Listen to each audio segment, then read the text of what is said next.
Serious, Redditors who have lived in a haunted house, what are your most unexplainable paranormal experiences? My son, about 4 years old at the time, would jabber away in his room by himself. One day, my wife asked him who he was talking to. He said he was talking with Alice and that she used to feed the men who lived here. He went on to say that she died because she couldn't breathe. Our house used to be a boarding house before World War II.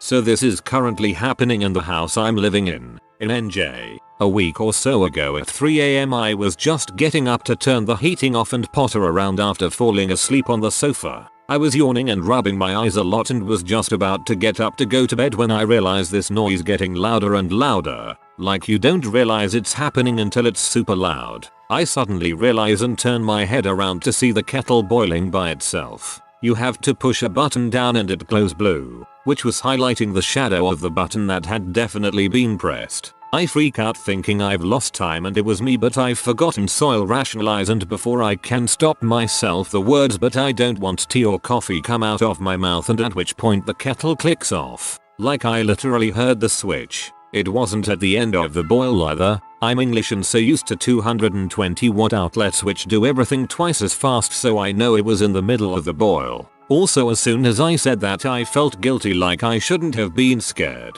Like it was a friendly offer. 2 days later I was with a friend at the dining room table. Both of us at least 5 foot and round the corner from the kettle. Nobody else in the house. When it starts boiling again, my friend rushes over and points out the button has been pushed. So much relief came over me that I wasn't insane, and I explained to my friend that this happened to me at night. A few nights ago I was lying in bed and could hear a conversation. At 4 AM, no one around. Neighbors are 20 feet away either side. Then the kettle starts boiling. I'm P. So I literally say out loud, "Please stop boiling the kettle. We have people asleep upstairs," and it clicked off again. This could just be a faulty kettle and coincidence. I don't believe in ghosts whatsoever and have never seen or felt anything before. It's just freaky, but it's not scary. Only my first instinct. I feel as though someone is trying to take care of me. Like when you were sick off school and lying in bed and your mum or dad would take care of you and bring you soup and stuff. Very, very strange. If I were you, I'd ask the ghost to start the kettle every morning at a certain time for a nice cup of tea before work. A little backstory. Growing up, my brother and I lived with our single mother. The house was a little 500 square foot home, but we were young so it wasn't a huge deal. My mom remarried, and the newlyweds decided to tear down the old house and build a ranch on the land. Strange, but explainable. Things started happening after we moved back in. One of the strangest things to happen was when my brother and I were in the house alone. We were hanging out at an island in the kitchen, talking about what teenage boys talk about, when I hear the faintest whisper of someone saying my brother's name. Probably just hearing things. About 30 seconds later, a little louder, my brother's name again. He was talking when I heard the second whisper, and he seemed to hear it too because he stopped what he was saying briefly. Finally, about 15 seconds after the second interruption, clearly and angrily, a raspy voice says his name. We looked at each other and he asked, "Did someone just say my name?" I told him I'd heard it more than once. He said 3 times. Right. We grabbed our coats and went to get Burger King. I used to be a server for an old church school that was definitely haunted. I'd be there early to get ready, no one else around, and I'd hear a scream sometimes. Most of the time, the metronome on the piano would turn on by itself. It didn't really bother me though, because I grew up around the ghost of my older brother, who died before I was born. Lights and toothbrushes would turn on off on their own. Pictures would move or DVDs would fall for no reason. One time we placed a candy on a baby photo of him and asked him to move it. It moved. Thanks, older bro. We lived in an old slave plantation on St. Croix when I was a kid. Very few locals ever visited the place. So in a when we moved in, my sister, 4 at the time, asked my dad who the man with the big knife was. My dad was like the frick but decided to check things out anyways and found nothing. Then we'd frequently smell fresh jasmine blooming, which, come on, people have that crap growing in their yards. So whatever we move in and the locals are like, "What? You moved into that place?" And my dad would be like, "Heck yeah, Why, so they started to tell him about the slave who would serve the master's tea every day and about the ghost with a machete. We didn't move. Spent 3 years there. Dog ate an entire turkey, foil and all, and there was a tarantula infestation, but that's about it. Lived in a house from 1938. I would wake up and sit up in bed every single night at 2:59 3:01 am. I thought I saw something move quickly out of the corner of my eye on occasion, but assumed it was me being sleepy, bad vision without my glasses. One night the curtain on my closet moved. I pulled the lamp chain and the room lit up. My husband thought I was crazy. I saw nothing, so I pulled the chain again to turn off the lamp. I tried to sleep again, but a few minutes later I heard the lamp chain swinging against the lamp base. When I reached out to see if I felt it swinging and to stop it, something cold touched me. It didn't feel like the shape of a hand or finger, but like a wet washcloth. We moved soon after that due to relocating, but I stopped waking up every morning at the new house and haven't had any weird feelings since. I am typically a skeptic and can usually apply logic to a situation and figure out a plausible explanation. When I bought my house, they had to disclose reports of paranormal activity concerning the house. I thought yay, whatever, but entertained it in good humor, even addressing said ghost by name. There is nothing concrete that I can tell you. Nothing hovering in the air. No furniture appearing on the ceiling. Nothing that shows us any type of blip on anyone's typical paranormal radar. However, the number of times I have had to rationalize an event or come up with explanations for why or how something happened borders on obsessive. The typical footsteps upstairs, children laughing before I had children, knocking on walls or doors. Hey, it's an old house. Creaks, groans, hot water pipes pinging, etc. It all happens. Light bulbs smashed on the floor having removed themselves from the metal base. One plant in particular that would get overturned often, on one occasion ending up halfway across the room. The stereo turning on at random times of the day, almost always to classical music. So frequently that I would always keep one classical CD in a random slot in the CD player just to see if that is the one that gets played. Various lost objects showing up in highly noticeable places. Like, how can you lose your watch in the middle of the completely cleared kitchen table? Yet, after half an hour of searching, there it is. But the ones that get me the most are the ones where I am completely stumped. On the same day, every year, is the smell of something burning. It can be detected in only 2 specific but unrelated parts of the house. You can even define the limits of where you can smell it by walking around. After about 2 hours it goes away, until the next year. The other one is the presence of hot spots in the house. Not by temperature, but when you stand in a certain place, you feel something. This has been witnessed by people aware as well as unaware of the phenomenon itself. And some of the spots have a direction associated with them. When you stand in one, you feel compelled to face a certain way. I watched a police officer get completely freaked as he turned in mid-sentence to stare at the wall, looking it up and down, then took 2 solid steps backwards while looking at the floor, and when he turned around, he was visibly shaken. But hey, no spinning chandeliers or dead girls climbing out of television sets, so I'm good. Lived in a basement apartment with a roommate in college back in 2010. We were eating dinner in the living room watching a movie one night, and his bedroom is like 3 feet away from the couch we're sitting on and closed over but not latched. So we're eating dinner and watching this movie, and then his door starts opening and creaking, so we pause the movie and watch as the door swings slowly open all the way. It stopped there and we looked at each other and claimed a breeze or a loose hinge. Then the door started closing again, only this time, about halfway through the movement, the handle turned so that it was perpendicular to the ground. The door closed all the way and the handle released slowly, latching the door closed. The handle in question was sort of like the ones velociraptors can open in Jurassic Park. From ages 5-17 I lived in a house with activity. It was all pretty basic run-of-the-mill stuff. Footsteps, voices, lights turning on and off, doors opening and shutting, batteries draining, etc. If we started renovating, which we almost always were, they'd get more active and start throwing stuff. I got used to it. They didn't hurt us, so we just let it go. Even my father started believing after a while. But the worst thing they ever did was while we were moving in, I was 5. My friend and I were playing in the only room that was finished in the basement while my parents were moving the stuff in. My friend's parents were helping. Suddenly, the door to the room slammed shut. No wind, no draft, no explanation. Then the lock engaged with a click, and someone started laughing. We were stuck in the room for 2 hours. Forgot about the time my Newfoundland, the sweetest dog I ever met, stood in the doorway of my parents' room with all her hackles up, barking at nothing, barking her get the frick out bark.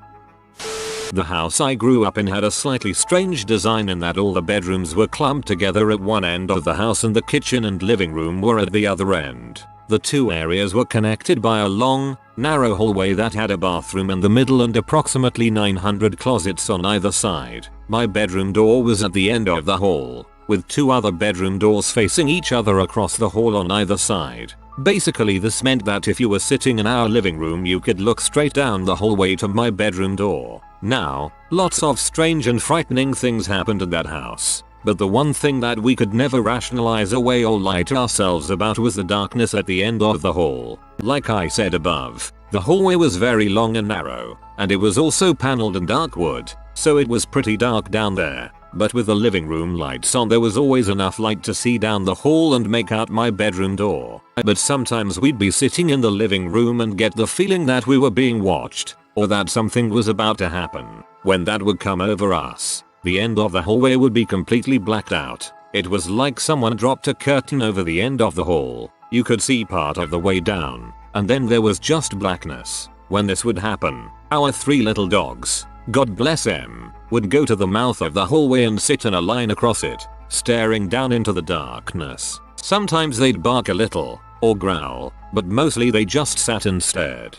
Once in a while one of them would get brave enough to walk down the hall, but they never got more than halfway to the darkness before they'd stop and back up. They would walk backwards up the hall, never turning their back on whatever they were looking at. After a little while the oppressive feeling would lift, the darkness would disappear, and the dogs would wander off. This didn't happen often, but compared to all the normal spookiness in that house, things disappearing, stuff flying off shelves, strange voices or breezes, etc. That was the one thing we could never convince ourselves was just in our heads. I lived in a haunted house for 10 years. I had 5 kids while living there. Every one of my kids saw the man in the hat on the wall, and they all saw him between the ages of 2 to 5. My kids turned 6 and they stopped seeing him. Once I heard my son screaming for me in the middle of the night. I went to him. He was 5, and he begged me to make his drawers stop. I said stop what hun, and he said they keep opening and slamming shut. I can't sleep because it's too noisy. Things got moved all the time, and lost all the time. The spirit did not like babysitters and would torment everyone. The most violent episode was when I let my 15-year-old brother watch my kids. We got home around 2 AM and found my brother sitting on the steps in the hallway between the front door and the kids' bedrooms. He was shaking and crying. He said that when he got the kids in bed, the pounding started everywhere all over the house. At one point it was so bad he went outside to see if there were people outside hitting the house. There was no one there. He had gone out the back door to check. When he walked back inside he saw the reflection of someone in the mirror, walking up the steps to the kids' rooms. He went running thinking that someone snuck in when he was outside. He checked everywhere and there was no one in the house. But when he was upstairs he saw a shadowy figure streak around the corner of the steps. He heard the front door open and shut. He went running down the steps but the door was closed and locked. He proceeded to spend the next 3 hours chasing this shadow and hearing the doors open and close. He never babysat for us again. No one would. I had lights shatter above our heads and my children would laugh and talk to people in their rooms. We had neighbors call us at all hours of the night asking if we were okay because they saw gangs of people in our yard and sneaking around our windows. The cops got so used to getting the same 911 call that they stationed a cop in back of our house to watch our house between 2 and 3 AM. There are so many more scary stories and the nightmares I had living there were deathly scary. We moved and the people that moved in after us stayed for a month. They said it was too scary. The house has been vacant now for 8 years. I have more stories but I think I already made a novel here. We lived in a haunted pub on the site of a former Catholic abbey that Henry VIII had destroyed. We saw some weird crap. The weirdest was the insectocutor in the kitchen. Something peeled it apart in the night. No sign of a break-in. All the doors were locked and the alarms set. It wasn't smashed. Not an explosion. The metal was peeled outwards. A couple months later we had an incident in the cellar. The entire pump system blew out, ruining £1 of beer. The engineers could not find the cause of the fault and just replaced the system. There were other incidents. People captured on CCTV that weren't there. The underfloor cellar doors slamming. The pub Furby talking in the middle of the night. And many more things that would be slightly odd out of context. Please tell me pub Furbies aren't a thing where you're from. So preface this story saying I'm a huge skeptic of any kind of stuff like this, but I've never found a way to explain this. My sister and then 4-year-old niece moved into a townhouse apartment complex. Niece is 14 now and still remembers this vividly. Ran into my sister's room not long after screaming about the man in her room yelling at her. My sister jumps out of bed and searches around for anyone or anything out of place. Finds nothing. Doors and windows still locked. Happens a couple more times over the next few nights. Niece doesn't want to sleep there. Won't go into her room, etc. So my sister is chatting with one of the other moms at the complex playground one day and the other lady mentions how creepy that is considering the guy that overdosed in that apartment a few years back. Apparently his son's room was now my niece's room. So my mom does some digging and found the guy's name, which led to his obituary. Pulled up the picture from the obituary and called my niece into the computer room. She got half a step into the room when she saw the photo on the monitor and ran out screaming about the man. Have absolutely no explanation as to how she recognized this guy's picture.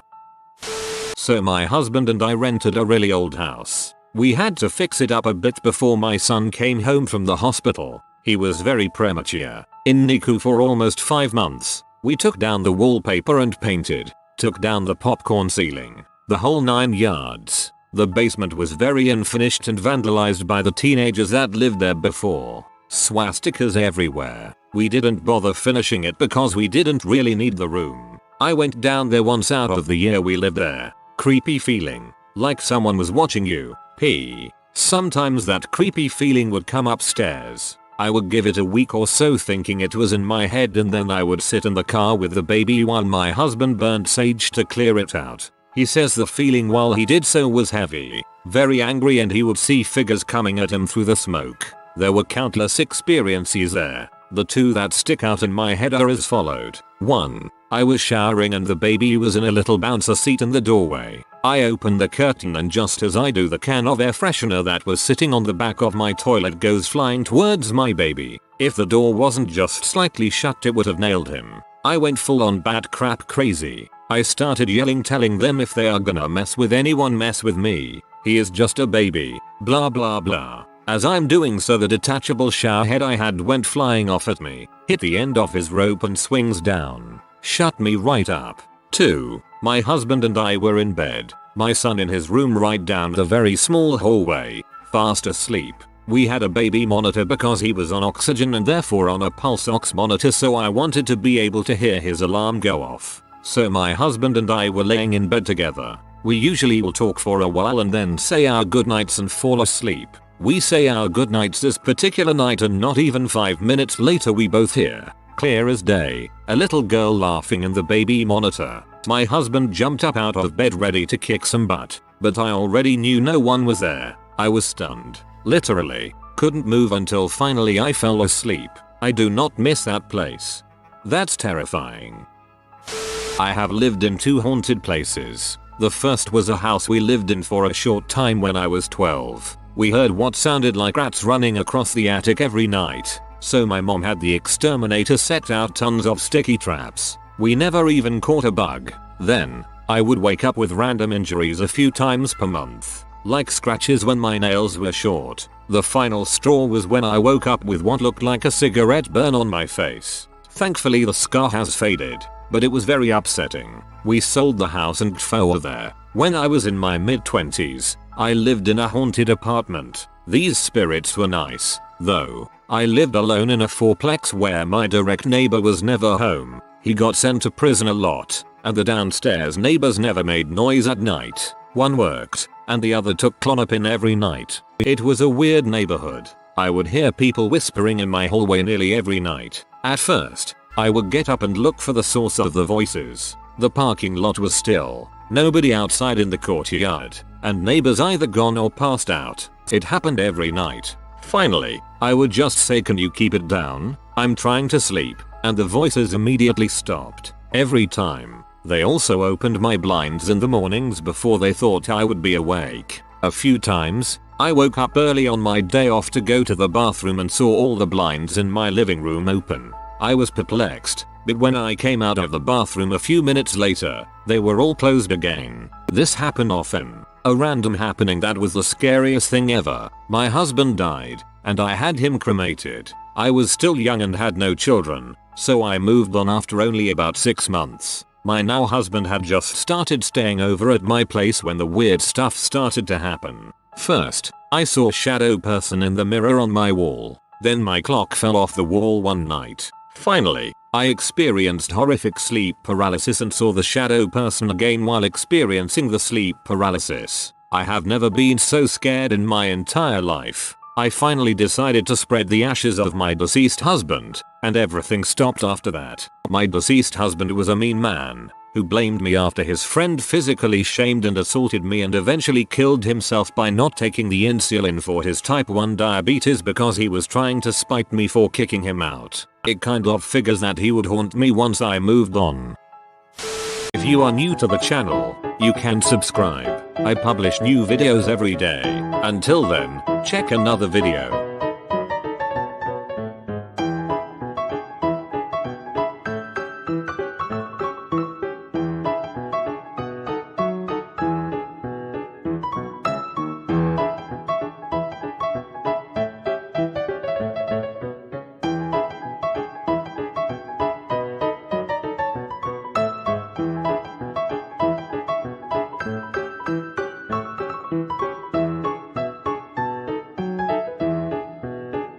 Bye for now.